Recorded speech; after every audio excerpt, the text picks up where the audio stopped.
আসসালামু আলাইকুম এভরিওয়ান। আজ আপনাদের সাথে আরেকটি পাউন্ড কেকের রেসিপি শেয়ার করব।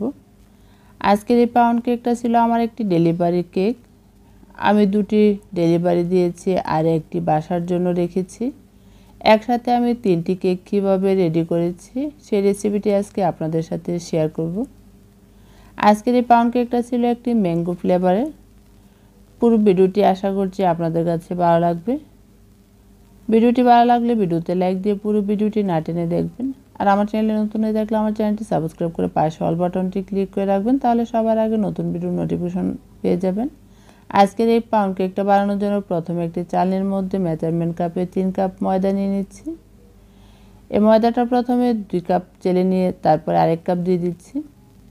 এর সাথে 3 চা চামচ দিয়ে দিচ্ছি বেকিং পাউডার। আমি এখানে বেকিং পাউডার ব্যবহার করেছি 1 চা চামচ করে 3 চা চামচ।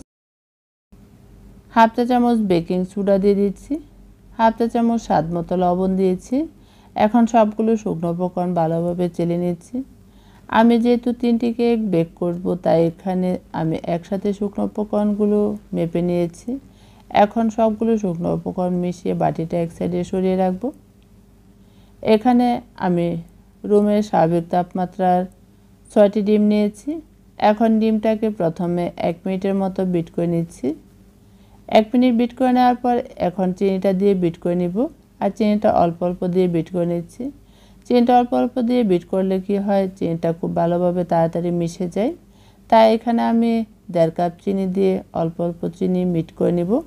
বিট করতে করতে যখন চিনিটা ভালোভাবে একদম মিশে যাবে তখনই কিন্তু বিটারটা অফ করব।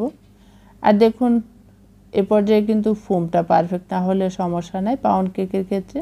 এর মধ্যে আমি দিয়ে দিচ্ছি 1.5 কাপ রান্নার তেল। আর এই চিনিটা কিন্তু খুব ভালোভাবে বিট করা হয়েছে।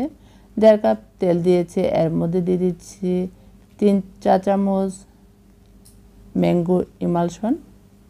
তার সাথে দিয়ে দিচ্ছি হাফ চা চামচ ইয়েলো কালার।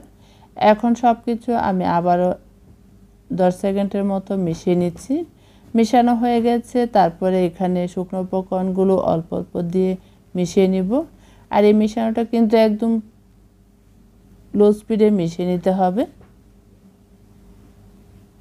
এই শুকনো উপকরণগুলো অল্প অল্প দিয়ে কিন্তু ভালোভাবে মিশিয়ে নিচ্ছি। মিশানো হয়ে যাওয়ার পর এর মধ্যে দিয়ে দিচ্ছি আমি হাফ কাপ লিকুইড দুধ।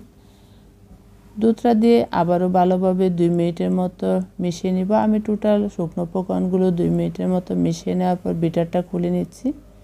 আর এই পর্যায়ে দেখুন ব্যাটারটা এরকম স্মুথ হয়েছে। আর এরকম পারফেক্টভাবে ব্যাটারটা করে নিতে হবে। এই ব্যাটারটা মেশানো হয়ে গেছে। এখন এখানে আমি 3টি মোল্ডের মধ্যে কাগজ দিয়ে তেল ব্রাশ করে নিয়েছি। তারপরে পুরোটা ব্যাটার আমি 3বারে 3টি মোল্ডের মধ্যে সমান করে ঢেলে নিয়েছি। আজকের এই কেকগুলো ওভেনে বেক করব, তাই ওভেনটা আমি আগে থেকে 160 ডিগ্রি সেলসিয়াস তাপমাত্রায় উপর নিচ 10 মিনিট প্রিহিট করে আজকের এই কেকগুলো আমি 40 মিনিট বেক করব। আর কাঠি দিয়ে একটু গেটে একটু লম্বা করে দাগ দিয়ে নিচ্ছি। 40 মিনিট পর কেকটা আমি আপনাদেরকে ওভেন থেকে বের করে দেখিয়ে দিচ্ছি। দেখুন, আর দেখুন কতটা সুন্দর কালার এসেছে।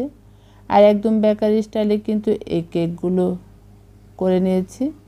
এখন কেকগুলো আমি আপনাদেরকে মোল্ড আউট করে দেখিয়ে দিচ্ছি। এই কেকগুলো কিন্তু খুবই সফট হয়েছে। আর কালারটা দেখুন কতটা পারফেক্ট হয়েছে।